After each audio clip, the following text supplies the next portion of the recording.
The range safety officer shook his head and actually chuckled. "Sir, we don't teach that anymore. That technique was abandoned 20 years ago." The old man didn't argue. He simply closed his eyes, placed 2 fingers against his carotid artery, and demonstrated something that made every instructor on that firing line question everything they thought they knew about the human body. If you believe the old ways still have value, comment "breathe" below. The advanced precision. Rifle course at Fort Mitchell had a reputation. 3 days of intensive instruction, limited to 12 students per session, taught by former special operations snipers who now commanded premium fees for their expertise. The course attracted law enforcement marksmen, competitive shooters, and serious enthusiasts willing to pay $4,000 to learn from the best. The waiting list stretched 8 months. Raymond Castellano had not signed up through normal channels. His grandson, a detective with the Phoenix Police Department, had given him the course as a retirement gift. 81 years old, Raymond had resisted at first. He hadn't fired a rifle in nearly 15 years. His hands weren't as steady as they'd once been. His eyes required prescription lenses now, but his grandson had insisted, and Raymond had never been able to refuse family. He arrived on the first morning driving a pickup truck older than most of the other students. His rifle was a Winchester Model 70, manufactured in 1964, passed down from his father. The other 11 students carried precision rifles with modern chassis systems, adjustable stocks, and electronic optics that calculated ballistic solutions automatically. Raymond's scope was a fixed power inertal, the same model he'd carried through 2 combat tours. The lead instructor was a man named Cole Brannigan, 15 years in Army Special Forces, multiple deployments, a reputation for technical excellence and zero tolerance for outdated thinking. He noticed Raymond immediately and approached with the measured courtesy of someone addressing a situation he hadn't anticipated. "Mr. Castellano, I'm Cole. I understand your grandson arranged your enrollment." "He did. I hope that's not a problem." Cole hesitated. "No problem at all, sir. I just want to make sure you understand the physical demands. This course involves prone shooting, positional work, some hiking to different ranges. At your age..." "I walked 12 miles yesterday," Raymond said quietly. "I walk 12 miles every day. Have for 60 years. Cole nodded slowly, reassessing. "All right then. Welcome to the course." The first day focused on fundamentals, equipment setup, rifle zeroing, basic marksmanship principles. Raymond worked quietly at his station, asking no questions, following instructions without complaint. The younger students glanced at him occasionally with expressions ranging from curiosity to poorly concealed skepticism. During the lunch break, Raymond heard one of them remark that it was nice the old guy gets to play soldier for a weekend. The second day introduced advanced concepts, ballistic calculation, wind reading, range estimation. Cole lectured on the integration of technology into modern precision shooting. He demonstrated heart rate monitors that synchronized with rifle-mounted displays, showing shooters exactly when to press the trigger between heartbeats. He explained how modern military snipers use biometric feedback systems to optimize their shot timing. "Your heart rate affects point of impact more than most shooters realize," Cole explained to the group. "Every heartbeat creates micro-movements in your body. At 1,000 yards, those movements translate to inches of deviation. The modern solution is technology. We monitor heart rate, identify the gaps between beats, and time our shots to those windows." He held up a small device. "This sensor costs $300. It clips to your earlobe, communicates with your scope's heads-up display, and gives you a visual indicator when your heart is between beats. It's standard issue for military precision shooters now." Raymond raised his hand. The gesture was so unexpected that Cole actually paused mid-sentence. "Question, Mr. Castellano?" "What did shooters do before these devices existed?" Cole smiled patiently. "They used breathing techniques, controlled respiration to lower heart rate, timed their shots to the natural respiratory pause. It worked to a degree, but it was inconsistent.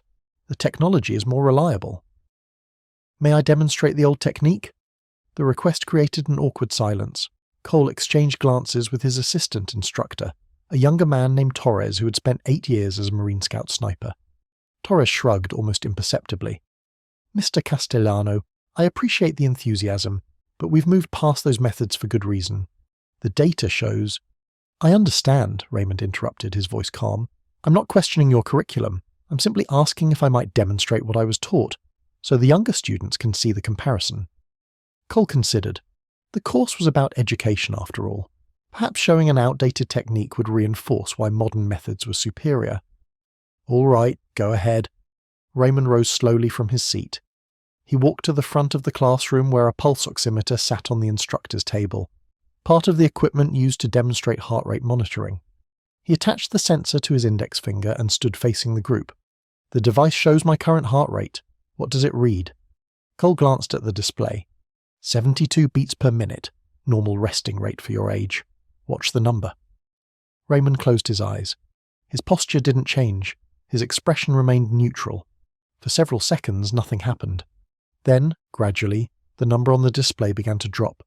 70, 68, 65. Controlled breathing, Torres said. We teach that. Deep breaths lower heart rate temporarily. Raymond said nothing. His eyes remained closed. The number continued falling. 60, 55, 50. The students leaned forward. Even Cole's expression shifted from tolerance to genuine interest. 45, 40, 38. That's approaching dangerous territory, Cole said. Sir, you should... Wait. The number dropped to 32, then 28. Then, astonishingly, it began to fluctuate in a pattern none of them had ever seen. The display showed moments where the heart rate effectively registered as 0, followed by single beats, followed by another pause. Raymond opened his eyes. I was taught to enter what my instructors called the dead space. The interval between heartbeats can be extended through specific techniques, not merely slowed, extended. I can hold that zero-pulse state for approximately 47 seconds. He removed the sensor from his finger. His breathing was calm and unhurried. He showed no signs of distress. Cole stared at him. How is that possible? It's not mysticism, it's physiology. The vagus nerve controls heart rate through parasympathetic activation. With proper training, you can learn to stimulate vagal response voluntarily. The heart doesn't stop. It simply slows to a degree that standard monitors have difficulty registering. Torres stepped forward. Sir, where did you learn this? Raymond returned to his seat before answering. Vietnam, 1967. I was trained by a man named Gunnery Sergeant William Chen. His family had practiced meditation for generations. He combined those techniques with Marine Corps marksmanship doctrine. He called it shooting from the void.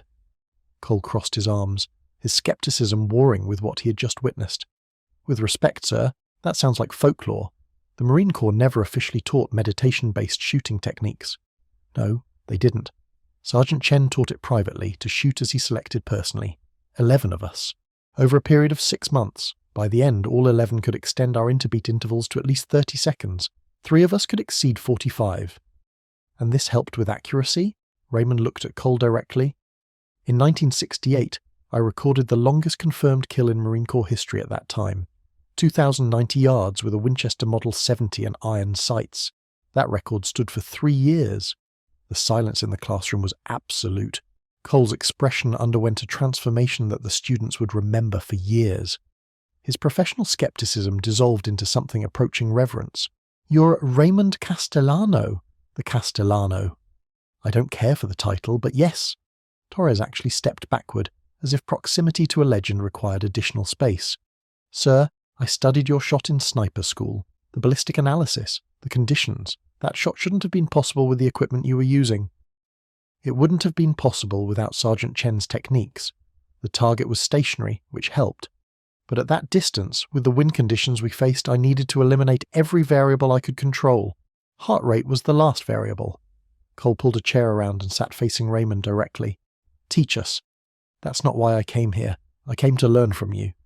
Sir, with respect, you have nothing to learn from this course, but we have everything to learn from you. Raymond was quiet for a moment. His eyes moved across the faces of the younger students, assessing their interest, perhaps measuring their capacity to receive what he had to offer. What I know takes months to learn properly. I can only show you the foundation.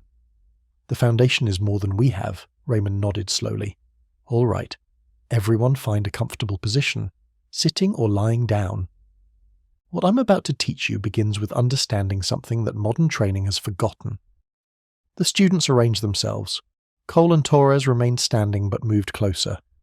Your instructors have told you that the respiratory pause is the optimal moment to fire, the brief instant between exhale and inhale when the body is naturally still. This is correct, but incomplete. The respiratory pause lasts approximately 2 to 3 seconds in an untrained shooter. That's your window.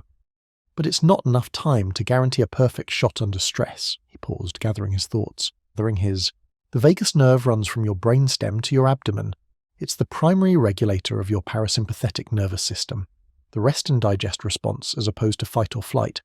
When you stimulate the vagus nerve deliberately, you trigger a cascade of physiological effects. Heart rate drops, blood pressure decreases, muscle tension releases. The body enters a state of profound calm that most people only experience on the edge of sleep.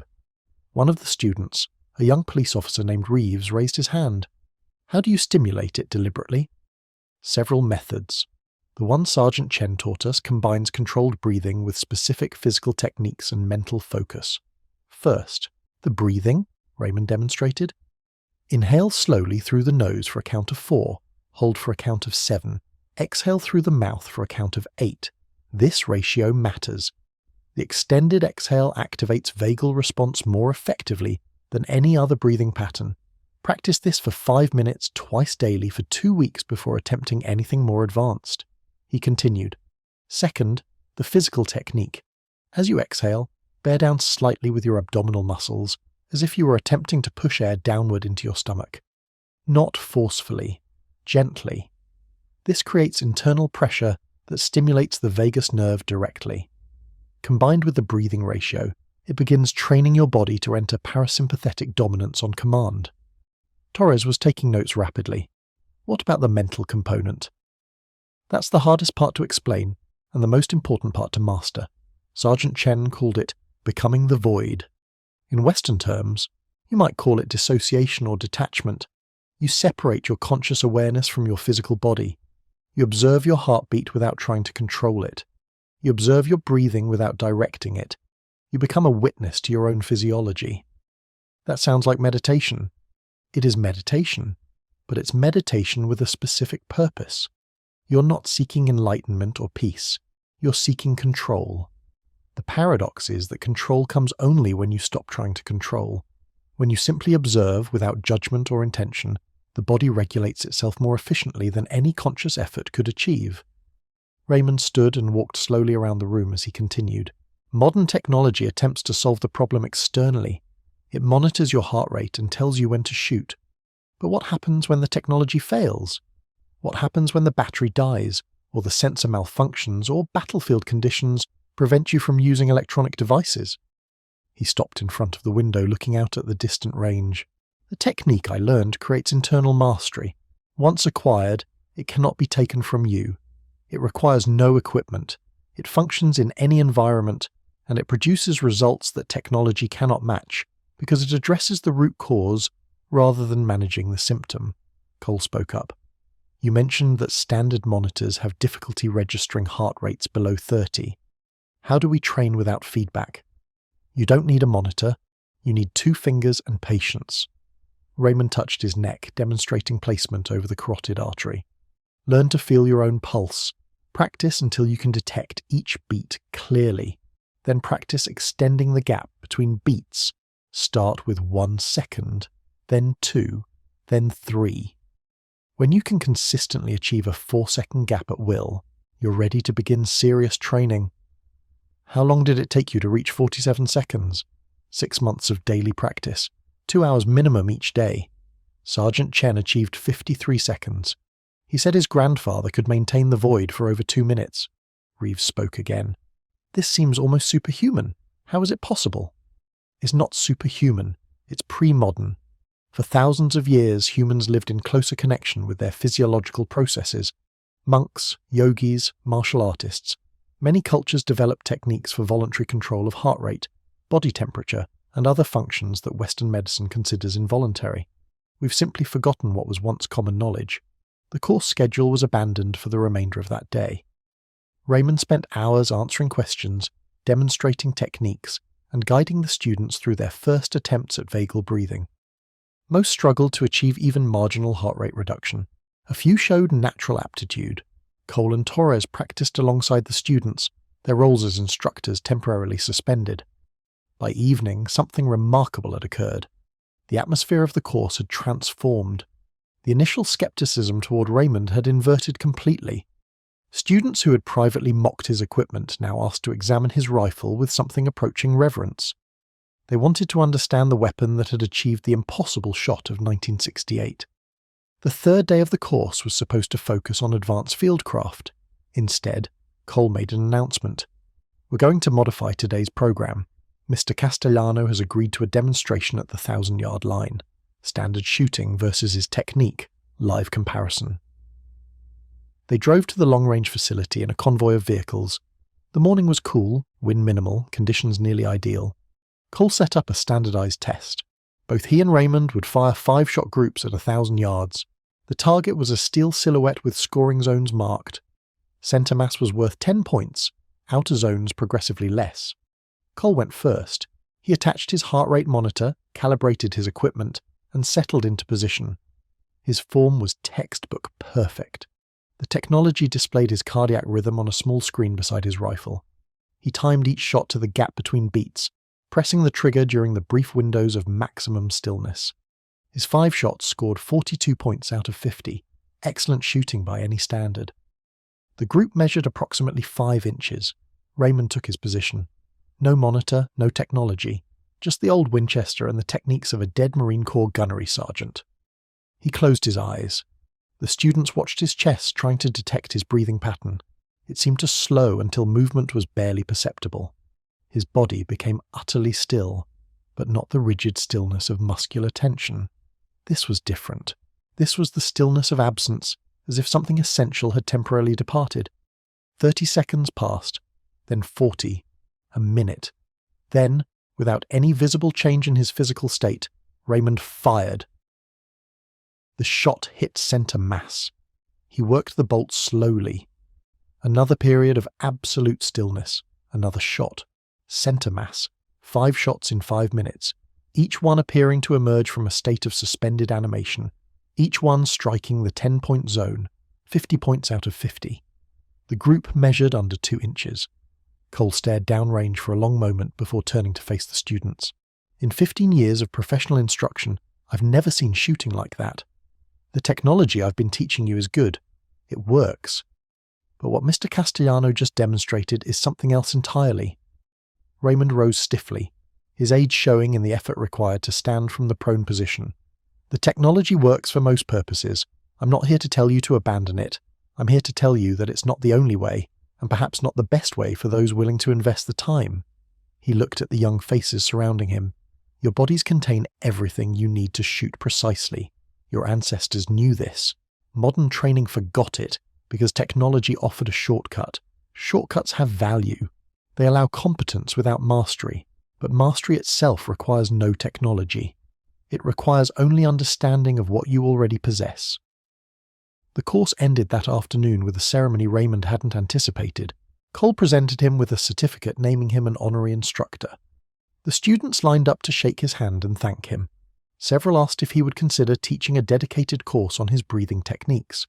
"I'm 81 years old," Raymond said. "I don't have time to teach courses." But Torres had been recording. With Raymond's permission, he uploaded the demonstration footage and the instructional content to the training organization's website. Within weeks, thousands of shooters had watched the elderly veteran explain principles that had nearly been lost to history. Some dismissed it as mysticism. Others attempted the techniques and failed. But a dedicated few practiced with patience and discipline. They joined online forums to share their progress. They compared notes on vagal breathing ratios. They tracked their interbeat intervals with the dedication of athletes pursuing marginal gains. And slowly, something that had almost died with Gunnery Sergeant William Chen began spreading through the shooting community. Not as a replacement for technology, but as a complement to it. A reminder that the human body remained the most sophisticated precision instrument ever created. Raymond never returned to Fort Mitchell. His knees finally gave out in his 83rd year, ending his daily walks. But until his last day, he practiced the breathing techniques that Sergeant Chen had taught him in a different century. The void remained accessible. The silence between heartbeats still opened when he called it. And somewhere, he liked to think, His old instructor was nodding with approval.